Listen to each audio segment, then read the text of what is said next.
এটা মুখে দেবার সাথে সাথেই মিলিয়ে যাবে। এত টেস্টি হয়। সাদা ভাত, পোলাও, খিচুড়ি সব কিছুর সাথেই অনেক মজার। তো প্রথমে আমি একটা ব্লেন্ডারের জার নিয়ে নিয়েছি। এখন নিয়ে নিচ্ছি 1.5 কাপের মতো ছোট সাইজের চিংড়ি মাছ। এই কাজটা পাটায় বেটে নিলেও হবে, আমি ব্লেন্ডারেই করে নিচ্ছি, তাহলে দ্রুত হবে। একটা পেঁয়াজ দিয়ে নিয়েছি, 5-6 কোয়া রসুন নিয়ে নিয়েছি, সামান্য একটু আদা নিয়ে নিয়েছি, 4টা কাঁচামরিচ নিয়ে নিয়েছি, লবণ দিয়ে দিয়েছি 1/4 চা চামচ, হলুদ গুঁড়ো 1/4 চা চামচ, গোটা জিরা দিয়ে দিয়েছি 1/2 চা চামচ, কর্নফ্লাওয়ার 2 চা চামচ, কয়েকটা গোলমরিচ দিয়ে দিয়েছি।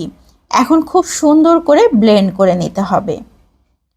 তো ব্লেন্ড হয়ে গিয়েছে, একদম আঠালো টাইপের হয়ে গিয়েছে, একদম মিহি পেস্ট হয়েছে। এ পর্যায়ে আমি বেশ কিছুটা পরিমাণ ধনিয়া পাতা কুচি দিয়ে দিচ্ছি। এখন আবারও এগুলোকে ব্লেন্ড করে নিতে হবে। তো এ পর্যায়ে একটা পাত্র নিয়ে নিয়েছি, এখন ব্লেন্ড করা সব কিছু এই পাত্রের মধ্যে নিয়ে নিচ্ছি। এটা কিন্তু খুবই আঠালো হয়, হাত দিলেই হাতের সাথে লেগে যায়, এই জন্য হাতে তেল মেখে নিয়েছি যাতে হাতে আর না লাগে। এখন ছোট ছোট করে গোল করে নিচ্ছি। এটা একদম যে গোল হতে হবে এমন কোনো কথা নাই, জাস্ট নিয়ে নিয়ে তেলের মধ্যে ছাড়লেই হয়ে যাবে। তেলটা গরম হয়ে গিয়েছিল, আমি তেলের মধ্যে দিয়ে দিয়েছি। একটা সাইড হয়ে গিয়েছে, আমি উল্টে দিচ্ছি। চিংড়ি মাছের এই বড়াগুলো ভাজতে একদমই সময় লাগে না, চুলায় দেবার সাথে সাথেই ভাজা হয়ে যায়। তো এই পর্যায়ে আমি উঠিয়ে নিচ্ছি। অবশিষ্ট অনেকটাই তেল রয়ে গিয়েছে, এই তেলে আমি আরও একটা প্যানে নিয়ে নিচ্ছি।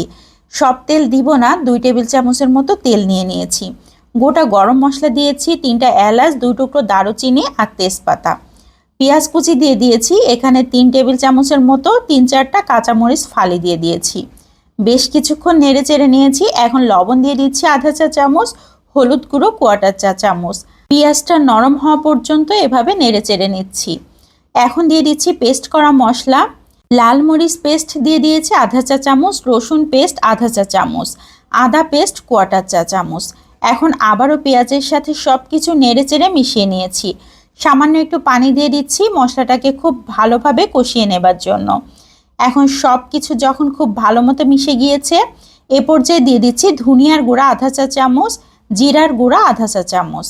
আবারও খুব ভালো করে নেড়ে চেড়ে মশলাটাকে কষিয়ে নিচ্ছি। যতক্ষণ না পর্যন্ত তেলটা উপরে উঠে আসে ততক্ষণ এভাবে নেড়ে চেড়ে নিয়েছি। এখন দিয়ে দিচ্ছি 1 কাপ লিকুইড দুধ। এখানে আমি নারিকেলের দুধটা ব্যবহার করেছি, তবে গরুর দুধটাও ব্যবহার করা যাবে। এখন নেড়ে চেড়ে আবারও 1/2 কাপের মতো পানি দিয়ে দিয়েছি। খুব ভালো করে মিশিয়ে বলক ওঠার জন্য অপেক্ষা করতে হবে। চিংড়ি মাছের এই রেসিপিটা অনেক বেশি টেস্টি হয়। ছোট বড় যে কোনো চিংড়ি দিয়েই এই রেসিপিটা তৈরি করা যায়। তো এ পর্যায়ে বলক চলে এসেছে, এখন যে বড়াগুলোকে আমি ভেজে রেখেছিলাম সেগুলোকে দিয়ে দিচ্ছি। এখন নেড়ে চেড়ে সব কিছু খুব ভালো করে মিশিয়ে নিচ্ছি। যখন সব কিছু খুব ভালোভাবে মিশে গিয়েছে সে পর্যায়ে এখানে 1 চা চামচের মতো চিনি দিয়ে দিচ্ছি। চিনিটা দিলে খুবই সুন্দর একটা টেস্ট আসবে। আবারও সব কিছু নেড়ে চেড়ে এখন ঢাকনা দিয়ে ঢেকে রান্না করে নিব 3 থেকে 4 মিনিট। এরই মধ্যে কিন্তু বড়াগুলো ফুলে দ্বিগুণ হয়ে যাবে। দেখেন কত বড় বড় হয়ে গিয়েছে বড়াগুলো, খুবই সুন্দর হয়ে গিয়েছে। এ পর্যায়ে আর কোনো কিছুই করব না, আমি চুলাটাকে বন্ধ করে দিয়েছি। সব শেষে দিয়ে দিচ্ছি ভাজা জিরার গুঁড়া। এত সুন্দর হয়েছে দেখতে, যতটা না সুন্দর খেতে তার থেকেও বেশি মজার ছিল। তো আমি সার্ভ করে নিচ্ছি। এটা দিয়ে কিন্তু সাদা ভাত, পোলাও, খিচুড়ি সব কিছুই অনেক মজা করে খাওয়া যায়। পরোটার সাথেও কিন্তু অনেক মজার হবে। তো রেসিপি ভালো লাগলে অবশ্যই লাইক ও কমেন্ট করতে পারেন। আজকের মতো এখান থেকে বিদায় নিয়ে নিচ্ছি। সবাই ভালো থাকবেন। আসসালামু আলাইকুম।